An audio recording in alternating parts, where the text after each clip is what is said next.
उत्तर प्रदेश में सभी बैच के अभ्यर्थियों के सेकंड सेमेस्टर बैक पेपर के रिजल्ट की घोषणा पीएनपी के द्वारा कर दी गई है, जिसमें 36% अभ्यर्थी सफल हुए हैं और लगभग 64% अभ्यर्थी असफल हो गए हैं। इन सभी असफल हुए अभ्यर्थियों के लिए स्क्रूटनी का आवेदन पीएनपी के द्वारा कब लिया जाएगा, इसके रिगार्डिंग पीएनपी सचिव के द्वारा कुछ सूचना दी जा रही है, जिसे आपको जानना बेहद जरूरी है यदि आप भी इस मुद्दे से प्रभावित हो रहे हैं। नमस्कार दोस्तों, मेरा नाम है नीरज और आप देख रहे हैं करियर बिट यूट्यूब चैनल। अगर आप इस चैनल पर पहली बार विजिट कर रहे हैं तो इसको सब्सक्राइब करते हुए बेल आइकन को प्रेस करना ना भूलें।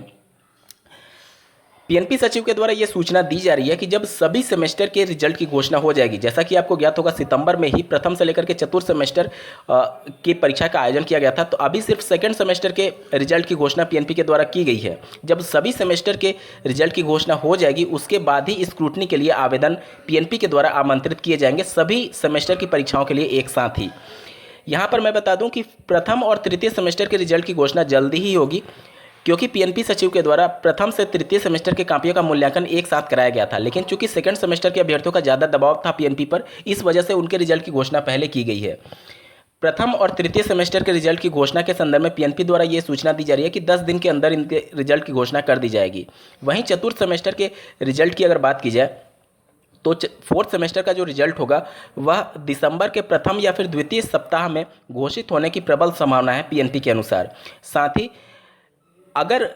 सेकेंड सेमेस्टर के अभ्यर्थी के लिए स्क्रूटनी के लिए आवेदन लिए जाने के संबंध में पीएनपी सचिव के द्वारा कहा जा रहा है, तो इनके फोर्थ सेमेस्टर परीक्षा में विलंब होगा, क्योंकि जो सेकंड सेमेस्टर अभ्यर्थी पास हुए थे, अगर 19 बैच की बात की जाए, तो उनको तृतीय सेमेस्टर प्रमोट का लाभ देते हुए जिस प्रकार से पीएनपी ने पहले प्रतिबद्धता जाहिर की थी, उसके बाद से उनको डायरेक्टली फोर्थ सेमेस्टर की परीक्षा में सम्मिलित कराना था। लेकिन चूंकि अब अगर स्क्रूटनी के लिए आवेदन लिए गए तो कम से कम 1 महीना स्क्रूटनी के लिए, उसके बाद से रिजल्ट घोषित होने में 1 महीना, और अभी फोर्थ सेमेस्टर की रिजल्ट घोषित होने में भी लगभग 1 से 1.5 महीने का समय है। तो आप देखेंगे लगभग 2.5 से 3 महीने का समय तो ऐसे ही निकल जाएगा। तो आप लोग ज़्यादा से ज़्यादा पीएनपी पर यह दबाव बनाइए कि स्क्रूटनी का प्रोसेस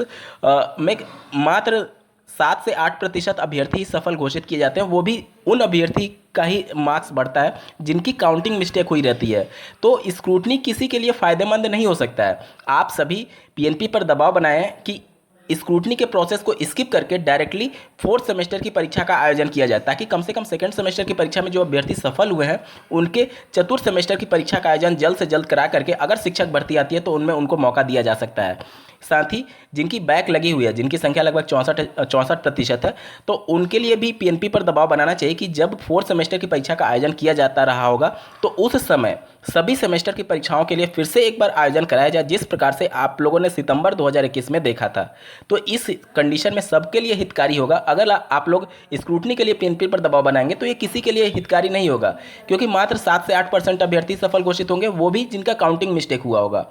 और अगर पीएनपी की बातों पर विश्वास करें तो फोर्थ सेमेस्टर के रिजल्ट के बाद ही आप सभी के स्क्रूटनी के लिए आवेदन शुरू किए जाएंगे। इस वीडियो को देखने के लिए आपका बहुत बहुत धन्यवाद। भगवान करे आपका दिन शुभ हो।